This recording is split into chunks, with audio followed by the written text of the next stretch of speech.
तुम मुझसे कहो कि कोई नियम दो, ऐसे नियम दो जिससे हम परमात्मा को पा सके, लेकिन मैं तुमसे कहूंगा कि कोई नियम है ही नहीं। तुम फिर भी कहोगे नियम दो कि हम उस परमात्मा को पा सके। मैं फिर कहूंगा कि कोई नियम हो तभी तो दो। उस परमात्मा को पाने का कोई नियम है ही नहीं। उस परमात्मा को तुम नियमों से पाना चाहते हो, लेकिन मेरी बात भी सुन लो, नियमों से वो तुम्हें मिलेगा नहीं। आज तक कोई नियमों से उसे नहीं पा सका, क्योंकि नियमों पे चलोगे तो कहीं ना कहीं चूकोगे। ऐसा कौन है जिसने सारे नियम पूरे कर लिए? जो भी नियमों पे चला वो कहीं ना कहीं चूका है, और चूकने कर सारी तपस्या, सारा तप, सारी उसकी पूजा अर्चना सब खंडित। क्योंकि एक बार चूका तो बरसों की गई मेहनत बेकार। इसलिए मैं कोई नियम तुम्हें दूंगा ही नहीं, ताकि तुम उसे तोड़ ना सको। और दूं भी तो कैसे दूं, क्योंकि कोई नियम है ही नहीं उस परमात्मा को पहचानने का। तुम जिसकी कथाएं सुनते हो उसी के अनुसार पाना चाहते हो। तुमने बुद्ध को देखा, बुद्ध ने कितने नियमों का पालन किया, फिर भी परमात्मा को ना पा सके। उन्होंने सारे नियम त्याग कर जब एक पेड़ के नीचे बैठ गए, तो वो जब नियमों से रहित हो गए, इच्छाओं से रहित हो गए, तभी उन्हें प्राप्त हुआ वो परमात्मा। और तुमने वो नियम बना लिया कि जैसे बुद्ध बैठे हम भी बैठ जाएं, और हम भी बैठ के उसी तरीके से प्राप्त कर लें। लेकिन तुम जान लो, बुद्ध ने बैठकर प्राप्त कर लिया, तुम बैठ के प्राप्त कर लो, ऐसा जरूरी नहीं। ऐसा जरूरी नहीं कि तुम भी वैसे ही उसे प्राप्त कर लो जैसे बुद्ध ने प्राप्त कर लिया। क्योंकि बुद्ध ने प्राप्त किया था नियमों से रहित होकर। वो बैठ गए, उन्हें तो ये भी ना पता था ये कोई नियम बन जाएगा। वो तो बस बैठ गए, और तुमने उसे ही नियम बना लिया। फिर तुम बुद्ध से हटकर किसी और की कहानी सुनो, और तुम उसके नियमों के अनुसार चलने लगो। और किसी ने किसी तरीके से प्राप्त किया, और किसी ने किसी तरीके से प्राप्त किया। ऐसे नियम तो कोई थे ही नहीं जो निश्चित हो जिनसे परमात्मा मिल गया। संत कबीर का कोई भी नियम नहीं था, फिर भी परमात्मा उन्हें मिला, और फिर भी परमात्मा ने उनके हृदय में वास किया, और फिर भी वो परमात्मा स्वरूप हो गए, क्योंकि उनके पास कोई ऐसा निश्चित नियम नहीं था जिससे परमात्मा मिल जाए। और मैं तो आजाद करना चाहता हूं तुम्हें नियमों से। जलालुद्दीन रूमी, जिसने घूम कर प्राप्त किया, वो डांस करता था, और उसने डांस करके उस परमात्मा को प्राप्त कर लिया। अब तुम जलालुद्दीन रूमी की कहानी सुनोगे तो घूमना स्टार्ट कर दोगे। अरे कोई जरूरी नहीं कि तुम घूमो तो तुम्हें भी वो वैसे ही मिल जाए जैसे जलालुद्दीन रूमी को मिला। उसके पाने का कोई नहीं। तुम खामोखा नियमों की तलाश करते, खामोखा नियमों पे चलना चाहते। अरे मेरी बात तो सुनो, मैं तो आजाद करना चाहता हूं नियमों से। नियम तो बंधन है, और बंधन में रहकर तुम परमात्मा को पा नहीं सकते। नियमों से समाज तो व्यवस्थित हो सकता है, कोई संप्रदाय तो व्यवस्थित हो सकता है, कोई समूह तो व्यवस्थित हो सकता है, लेकिन परमात्मा को तुम खोज लो, ऐसा होना कठिन है। क्योंकि परमात्मा के पाने का कोई नियम नहीं। जैसे प्रेम पाने का कोई नियम नहीं होता, आनंद पाने का कोई नियम नहीं होता। मैं तुमसे कहूं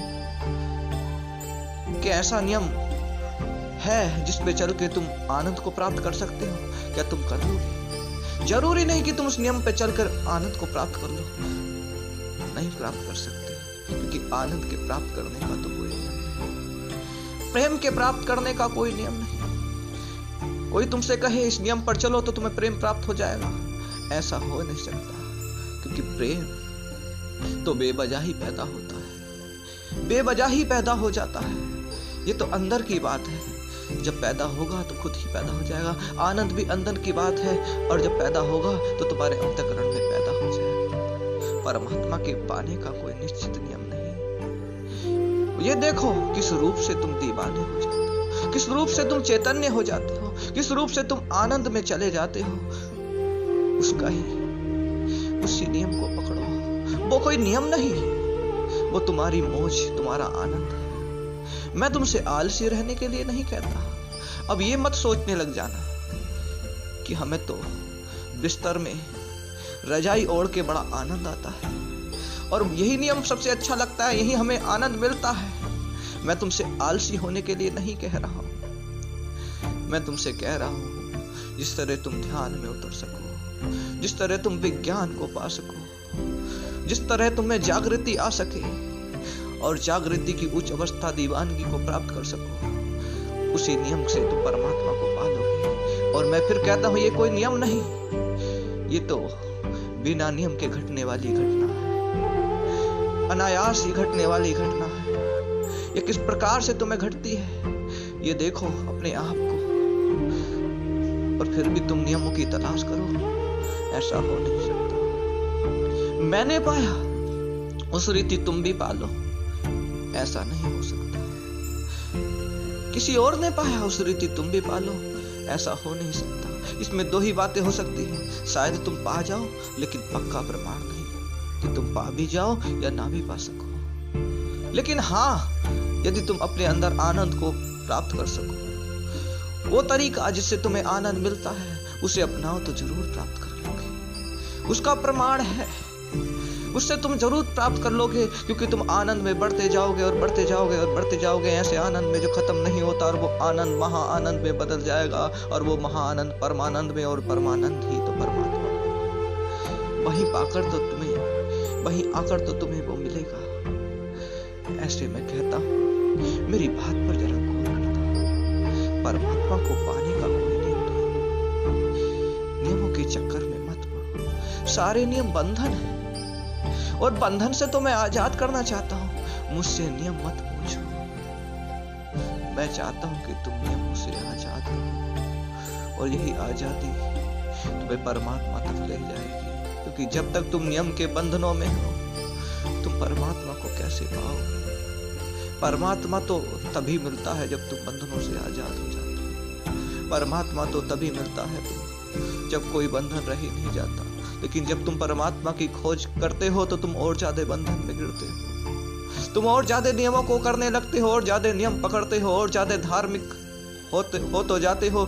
लेकिन तुम्हारा धार्मिक होना ऐसा होता है कि तुम हिंदू हो तो और ज्यादा हिंदू बनोगे, तुम मुसलमान हो तो और ज्यादा मुसलमान बनोगे, तुम सिख हो तो और ज्यादा सिख बनोगे, ईसाई हो तो और ज्यादा ईसाई बनोगे। तुम्हें आजादी तो मिलती नहीं, लेकिन परमात्मा तो आजादी में ही मिलेगा। इन नियमों से, जो हिंदुओं के नियम, जो मुसलमानों के नियम, जो सिखों और ईसाइयों के नियम हैं, इनसे समाज व्यवस्थित हो सकता है, परमात्मा नहीं मिल सकता। मेरी बात पे गौर करना, क्योंकि ऐसे नियम कोई आज तक बने नहीं जिनसे परमात्मा को तुम प्राप्त कर सको। लेकिन ऐसे नियम जरूर हैं जिनसे, जो परमात्मा ने बनाए हैं, जिन पे तुम्हें चलना है, और तुम उन पे चलो तो उचित ही है। लेकिन उन नियमों को भी तुम्हें समझना पड़ेगा।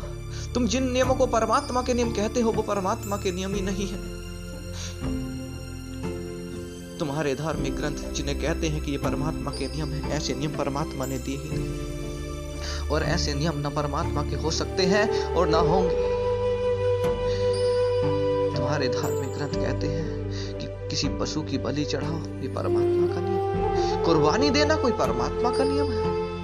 अरे नहीं, ये कैसे संभव है कि परमात्मा एक जीव को उत्पन्न करे, उससे उसके बाद कहीं से मार डालो? ये नियम परमात्मा का नहीं हो सकता। तुम इस बात को समझो, तभी ना जानो कि परमात्मा के नियम होते क्या हैं। ऐसे नियम परमात्मा के नहीं, ऐसे नियम तो किसी मनुष्य ही नहीं बनाए होंगे, ऐसे नियम तो निश्चित ही मनुष्य के बनाए हुए, ऐसे नियम परमात्मा के नहीं। थोड़ी विचार करने योग्य बात है। तुम एक दिन को शुभ मानते हो, एक दिन को अशुभ मानते हो, ऐसे नियम परमात्मा ने कैसे बना दिए? क्या जिसने तुम शुभ मानते हो उसे उसने नहीं बनाया, और जिसे तुम अशुभ मानते हो क्या उसी एक परमात्मा ने नहीं बनाया? तो वो भेदभाव कैसे कर सकता है? वो तुम में भेदभाव नहीं करता, तो वो दिनों में भेदभाव कैसे कर सकता है? इस बात को समझो तुम। जो नियम तुम लिए ढो रहे हो, जिन नियमों से सोचते हो कि परमात्मा मिल जाएगा, तुम्हारा मंदिर जाना, ये परमात्मा का नियम नहीं। तुम्हारा पूजा अर्चना करना ये परमात्मा का नियम नहीं। तुम्हारे ढोल ताशे ये सब परमात्मा का नियम नहीं। इनमें से एक भी परमात्मा का नियम नहीं। तुम्हारे उपवास, भूखा रहना, इनमें से एक भी परमात्मा का नियम नहीं। यदि भूखा रहना परमात्मा का नियम होता, सबसे पहली बात तो तुम्हें वो पेट ना देता, और यदि उसने पेट दिया है, बनाया है, तो भोजन के लिए बनाया है, भूखा रहने के लिए नहीं। ये बात निश्चित है कि हर एक बात एक निश्चित अनुपात में की जाए। खाना भी है तो एक निश्चित अनुपात में खाया जाए, एक बात, ये बात ठीक है। लेकिन तुम भूखे ही रह जाओ, ऐसा कोई नियम परमात्मा का नियम नहीं।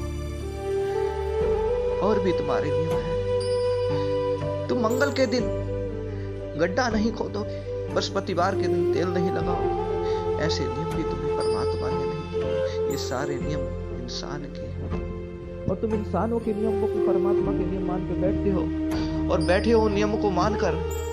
ऐसा कैसे संभव है कि इन नियमों से तुम परमात्मा को पालो? ऐसा तो हो ही नहीं सकता। ऐसा आज तक नहीं हुआ, अब क्या होगा? और भी तुम्हारी बहुत सारी बातें हैं। तुम अर्चनाएं करते हो, घंटों को बजाते हो, शंख बजाते हो। इन सब नियमों में परमात्मा का एक भी नियम नहीं। परमात्मा के नियमों को जानने के लिए तो तुम्हें प्रकृति के नियमों को जानना होगा, और ये जानो कि जो प्रकृति के नियम है वही परमात्मा के नियम है, क्योंकि उन्हें ही नियमों को बनाया है परमात्मा ने। इसकी कोई गारंटी नहीं तुम कुर्बानी करो, तुम 5 टाइम उसकी उपासना करो, अर्चना करो, इबादत करो, इसमें कोई भी बात सिद्ध नहीं होती कि ये परमात्मा के ही होंगे। लेकिन जितने भी नियम प्रकृति के हैं वो निश्चय ही परमात्मा के हैं, क्योंकि उन्हें ही बनाया है परमात्मा ने। प्रकृति के नियमों को उसी ने बनाया। पृथ्वी हर एक वस्तु को अपनी तरफ खींचती है, यही नियम परमात्मा का है। और इसके अलावा ऐसे नियम नहीं जो तुम्हारे धार्मिक ग्रंथ कह रहे हैं। ऐसे नियम परमात्मा के नहीं। जिन नियमों के कारण ये प्रकृति चलती है, उनका होना जरूरी भी है, क्योंकि उनके होने के कारण ही तो तुम इस दुनिया में हो। तुम्हारे होने के लिए ही वो नियम है, और उन्हीं नियमों के तुम विरोध में जाते हो, उन्हीं नियमों को तोड़ते हो। दूसरे नियमों को मानने के चक्कर में तुम उन्हीं प्रकृति के नियमों को तोड़ देते हो, और वही नियम तो परमात्मा के हैं। अरे जागो, अगर जागे नहीं तो निश्चय ही धर्म का नाश हो जाएगा। धर्म वही है जो तुम्हें प्रकृति के नियम को बता दे। धर्म वो नहीं जो तुम्हारे ग्रंथों में लिखे हुए नियम है उन्हें तुम्हें बताए। जो कहे मान लो वो धर्म नहीं, जो कहे जानो वही धर्म है। जो तुम्हारे प्रकृति के नियमों को तुम्हें सामने स्पष्ट कर दे और उन पे तुम जी सको, चल सको, वही प्रकृति के नियम है, वही परमात्मा के नियम। और निश्चय ही ये बात है कि उन्हें ही परमात्मा ने बनाया है, बाकी कोई नियम परमात्मा ने नहीं बनाया। विज्ञान तुम्हें जगाएगा, ध्यान तुम्हें जगाएगा, ये दोनों ही जरूरी है। इन्हीं से जानोगे असलियत, इन्हीं से जागोगे परमात्मा के नियम। ऐसे नियम परमात्मा के नहीं जैसे तुम सोचते हो। अब इससे ये सिद्ध नहीं हो जाता कि प्रकृति के नियमों पर चलकर तुम परमात्मा को पालोगे। परमात्मा को पाने का कोई निश्चित नियम नहीं। प्रकृति के नियमों पर चलकर तुम अपनी उन्नति तो कर सकते हो, और जरूरी है कि इंसान प्रकृति के नियमों पर चले, क्योंकि वही ईश्वर के नियम हैं। लेकिन उनसे परमात्मा को पाले ऐसा जरूरी नहीं। जरूरी नहीं मैं इसलिए कहता हूं कि ऐसा हो भी सकता है और नहीं भी, क्योंकि परमात्मा के पाने का कोई निश्चित नियम नहीं। परमात्मा को पाना तो तुम्हारी मौज है, तुम्हारा आनंद है, और आनंद मौज कोई निश्चित नियम नहीं। शायद जिस बात में तुम्हें आनंद मिलता हो शायद दूसरे को नहीं मिलता। तुम्हें डांस करने में आनंद आता है, शायद तुम डांस कर ऊंची गहराइयों को पा सको और उस परमात्मा से तुम्हारी मुलाकात हो जाए। ऐसा हो सकता है, लेकिन दूसरे व्यक्ति को भी इसी रूप में प्राप्त हो जाए ऐसा जरूरी नहीं। लेकिन जो प्रकृति के नियम है, अगर तुम उनका प्रसार करोगे, तो इससे मानवता की उन्नति तो होगी, इससे तुम्हारे स्वास्थ्य में गड़बड़ी ना पैदा होगी, क्योंकि प्रकृति के नियमों के अनुकूल चलने से तुम्हारे स्वास्थ्य कभी खराब ना होते। क्योंकि अगर तुम सुबह सुबह टहलते हो और सूरज की पहली किरणें तुम्हारे ऊपर पड़ती है, तो ये प्रकृति का ही नियम है कि तुम्हें विटामिन डी मिले, क्योंकि सूरज की पहली किरणों में विटामिन डी का आना ऐसा प्रकृति का नियम है और यही परमात्मा का नियम है। इससे तुम्हारा स्वास्थ्य तो ठीक रह सकता है, लेकिन तुम परमात्मा को पालो ये जरूरी नहीं। इसलिए मैं कहता हूं, परमात्मा के पाने का कोई निश्चित नियम नहीं। परमात्मा का तो तुम नियमों से रहित होकर ही पा सकते हो। तुम अपनी मौज में जिस रीति से तुम चैतन्य को प्राप्त हो जाओ, उस रीति से पा सकते हो। और तुम मौज और मस्ती का मतलब मैं नशे से नहीं करता। ये मत समझ लेना कि मैं नशे की बात कर रहा हूं। नशा तो बेहोशी है। कौन सा नशा? शराब का नशा। जो केमिकल का नशा है वो सब बेहोशी है। और जो मस्ती और दीवानगी है, जो कभी नहीं उतरती, वो चैतन्य की उच्च अवस्था है। दीवानगी चैतन्य की जागृति की उच्च अवस्था है। और जागृति को प्राप्त करने के लिए कोई नियम नहीं, वो तो तुम में किस रूप में घट जाए, ये तो अनायास ही घटना है, अचानक होने वाली घटना है, स्वयं ही होने वाली घटना है, बेवजह ही होने वाली घटना है। किस रूप में तुम आनंद को प्राप्त हो जाए, किस रूप में तुम आनंद की गहराइयों में उतर जाओ, और आनंद से परमानंद में, और परमानंद ही तो परमात्मा है। इसलिए कहता हूं, परमात्मा के पाने का कोई निश्चित नियम नहीं। परमात्मा को तुम किसी नियम विशेष से पा ही नहीं सकते। इसलिए मैं परमात्मा को पाने के लिए तुम्हें नियमों से मुक्त करता हूं। मैं कहता हूं कि कोई नियम मत अपनाओ, देखो किस रूप से तुम मस्त हो। लेकिन याद रखना, तुम जागृत होकर ही ये देखना, कहीं ऐसा ना हो कि तुम अपनी हानि ही उठा लो। मस्त होने के चक्कर में तुम अपना नुकसान कर लो और तुम देखो कि जो मस्ती थी वो मस्ती थी नहीं, वो बेहोशी थी। बेहोशी से इसकी तुलना मत कर देना। तुम किस रूप में चैतन्य हो जाते हो, किस रूप में तुम आनंद में उतर जाते हो, वही करो। किस रूप से तुम दीवाने हो जाते हो, वही करो। तुम तभी परमात्मा को पा सकते हो। और परमात्मा से पाने का मेरा मतलब नहीं कि वो कहीं दूर है, वो तुम्हारे ही करीब है। बस तुम्हें उसे पहचानना है। पहचान लिया तो तुम्हें मिला मिलाया ही तो है, तुम्हारी नजरों के सामने ही है, तुम्हारे करीब इतना कि तुम भी अपने करीब नहीं। क्योंकि पास की वस्तुएं अक्सर जो ज्यादा नजदीक हो जाती है, वो वस्तुएं अक्सर दिखा नहीं करती। लेकिन परमात्मा तो इतने नजदीक है कि नजदीक से भी नजदीक। तुम्हें उसे पाने के लिए कहीं जाने की नहीं, सिर्फ जागृत होने की आवश्यकता ही है। और जागृत होने की आवश्यकता है, दीवानगी में जाने की आवश्यकता है, दीवाना बनने की आवश्यकता है। अब इसके लिए कोई नियम की आवश्यकता नहीं होती।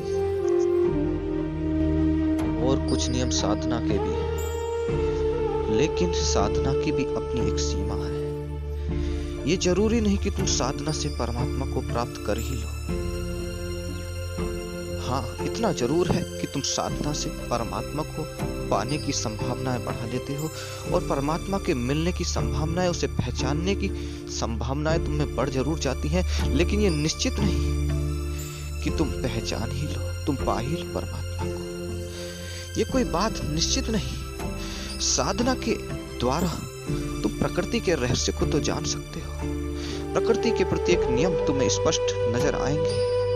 अगर तुम साधना करोगे तो साधना तुम्हें उन्नति तो करती है।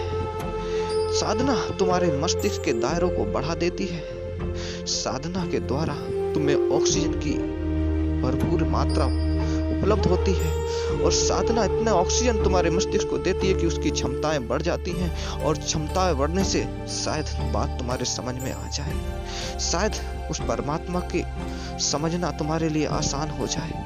लेकिन ये जरूरी नहीं कि तुम समझ ही जाओ, क्योंकि साधना तुम्हें ध्यान तक तो ले जाएगी, लेकिन ध्यान की गहराइयों तक तुम्हें पहुंचा ना सकेगी। ध्यान की गहराइयों में पहुंचना तो अचानक ही होगा, ध्यान की गहराई में पहुंचना तो बेवजह ही होगा, अनायास ही घट जाएगा। कितने लोग हैं जो साधना कर रहे हैं, कितने लोगों ने न जाने साधना करी, लेकिन परमात्मा को जिन्होंने पाया तो बिना साधना के ही पा लिया, और जिन्होंने ना पाया तो उन्होंने साधना करके भी ना पाया। लेकिन तुम जान लो, साधना भी परमात्मा तक जाने का पूर्ण मार्ग नहीं। साधना की भी अपनी सीमा है, साधना भी पीछे रह जाती है, लेकिन संभावनाएं बढ़ा देगी, इतना जरूर है। लेकिन पूर्ण रूप से तुम साधना के द्वारा ही परमात्मा को पालो, ऐसा नहीं होता। इसलिए मैं कह रहा हूं, कोई नियम, कोई मार्ग ऐसा नहीं जिससे तुम पा सको। सिर्फ अचानक ही घटने वाली घटना है, सिर्फ जागृति की वो अवस्था है, और वो अवस्था तो तुम्हें स्वयं ही, खुद ही, अचानक ही, बेवजह ही प्राप्त होगी, किसी नियम के द्वारा नहीं।